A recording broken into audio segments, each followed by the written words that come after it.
So we resume right where we left off, at the petrol station, as I'm trying to eliminate the entire Alpha squad.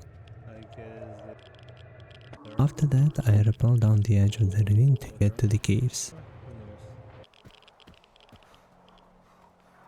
There are a few snorks that need to be eliminated.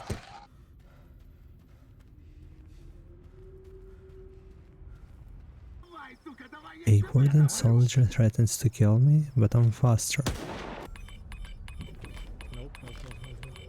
I can't resist going on a detour for some artifacts I guess that's the point.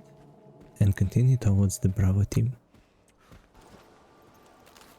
The weather in Zaton changes quite rapidly.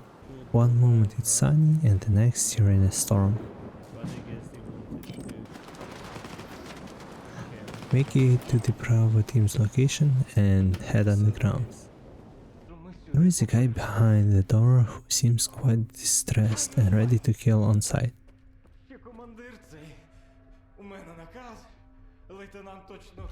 So I eliminate him quietly. Okay, there are that. This is one of the scariest rooms in the game. A close quarters encounter with 5 bloodsuckers. After sneaking through the entire base, I find the lieutenant. Unfortunately, he's uncooperative. They never learn. Nope. I mean, thank God. Leaving the base, I hear shots.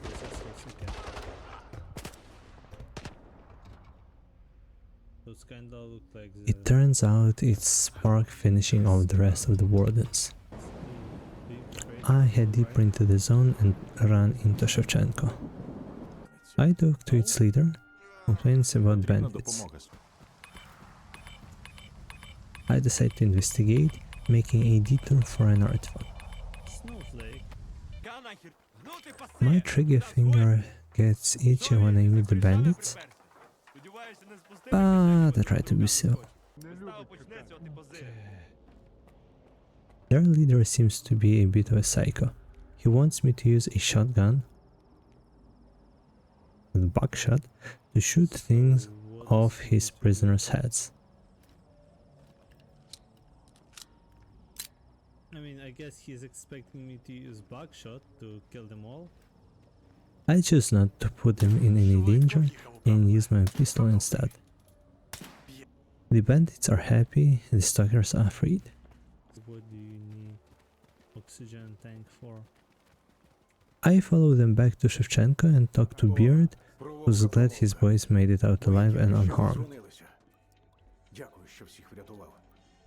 Later, I come across a funky spawn bug, which immediately throws me into combat. Of course, I fight off the bandits and make my way to the target facility. Combat, I think shotgun is the best.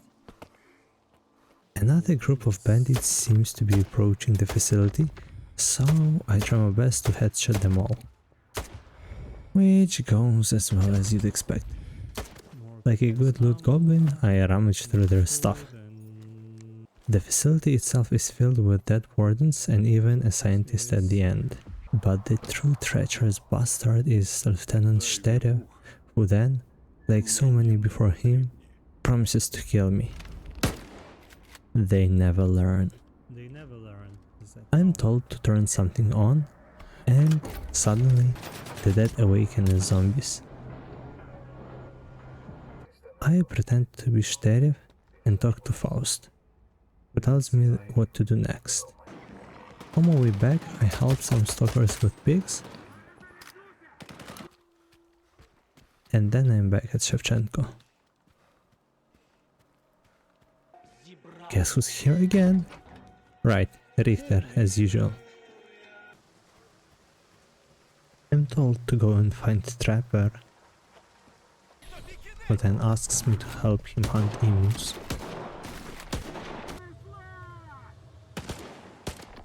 On my journey, I start hallucinating, and some of the enemies disappear as I'm trying to loot them.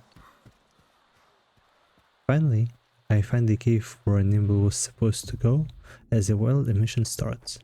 Funnily enough, radiation doesn't seem to matter here, and I can actually watch the emission. PKM out. Later, I find Nimble, first demolishes a Horker's nest and then saves me like a true stalker. Metal AF. We fight, since he chip-shotted me in the beginning of the game, but I spare his life since he seems alright. Leaving the cave, I'm extremely grateful to see sunlight. And of course I decide to go artifact hunting. Nozzles can't stop me, so flow lands in my pocket. I continue onwards to the swamp and I find an abandoned shack with a stash. As I'm trying to loot the bag, I hear a bloodsucker.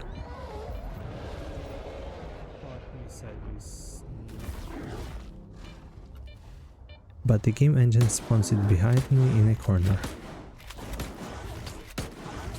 LOL. I push onwards to the first spot, the church.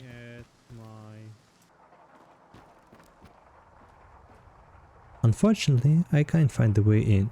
I don't see the planks on the floor, so I go back to restock on bullets and medpacks.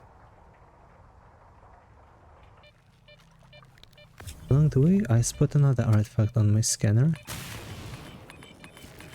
yoink it, and leave the area. Then I kill some local fauna with the local flora, and I revisit the antenna on my way back. Fighting so many bloodsuckers and other stuff. There seems to be a stage here, so I investigate. Ooh, an armor.